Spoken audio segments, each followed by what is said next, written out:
starts. Hi everyone, we are Team 12 and today we're excited to present my brand campaign Home Away from Home. I'm Mrithika, originally from Taiwan and now based in Los Angeles. This year, I'm launching my first English album, starting with a single as the kickoff to my marketing campaign. This campaign also includes my original children's book for adults, creating a unique storytelling experience through music and literature. Okay, so this was our problem statement.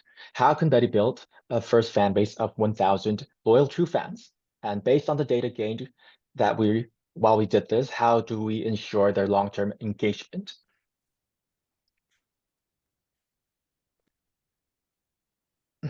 So first, we defined our key audience based on the Mandopop market and submarket data, and also data on similar artists with like a similar profile who are Taiwanese musicians who also have an international base.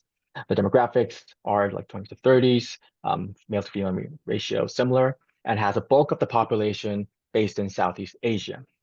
We also tried to narrow down behavioral aspects of the potential fan base. These people are basically more innocent, more curious, and driven by emotions, values, and especially identity. And this becomes clearer when we see the fan base of key artist references who are gravitated towards a more genuine like artist profile.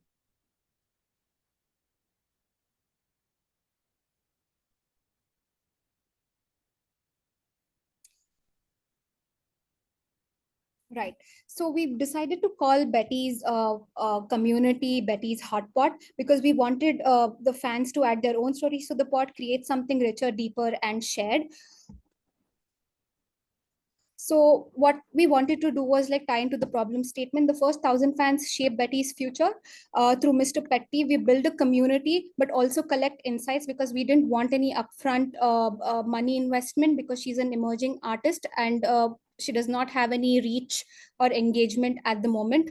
So to create a sustainable long-term fan ecosystem.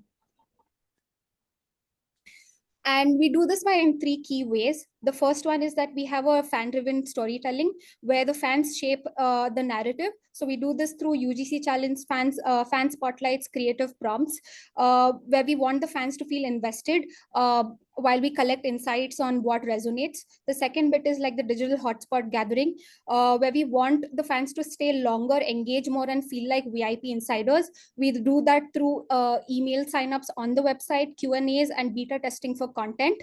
And the last part is that we want the fans to bring in more fans to keep this viral growth loop going.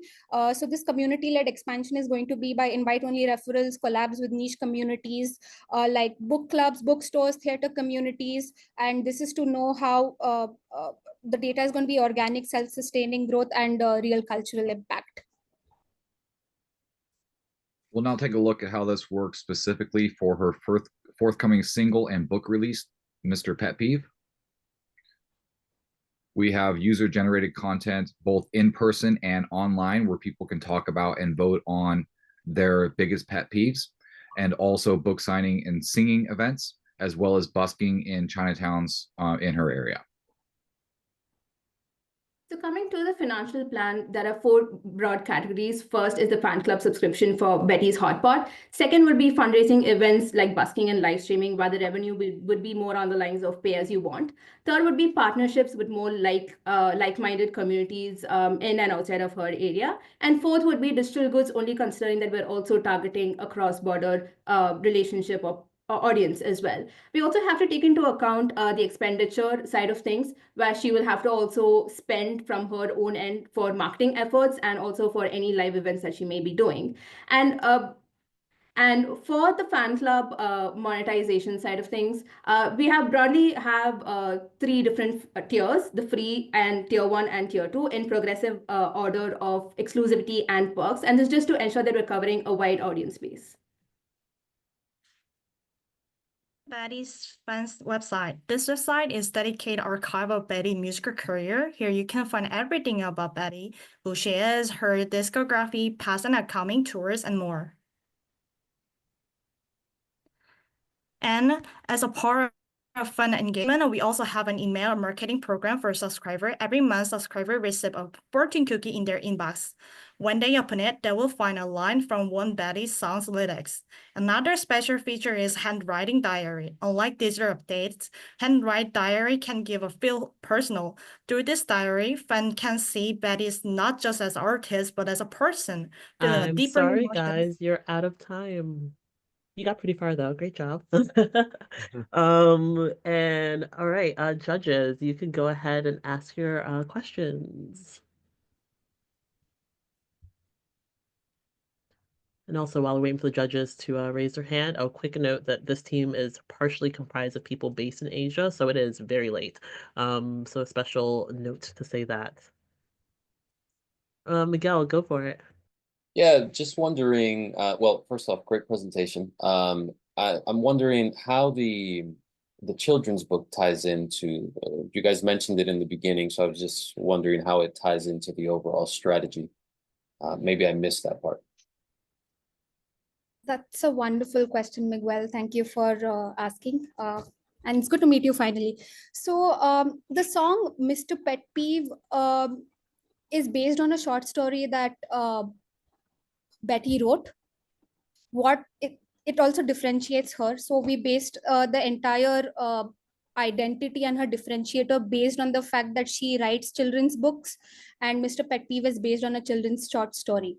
So that's how it ties into the overall identity branding, plus why we're targeting bookstores as well. So we want to build a community that brings music and book lovers, like everything like basically introverts love together, and create a quite intimate cultural community scene. I just want to back it up on that. Based on the data research, their potential fan base are people who are more interested in like nature, plants, and as well as like books. So we thought this is a great match based on the data that we researched.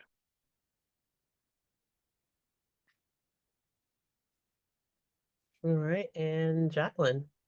Hey, great presentation. Really quick, just wanted to know, obviously, now that I now understand the book portion, is the book going to be available in audiobook form, and how are you going to integrate the music and the audiobook form together publicly and exclusively?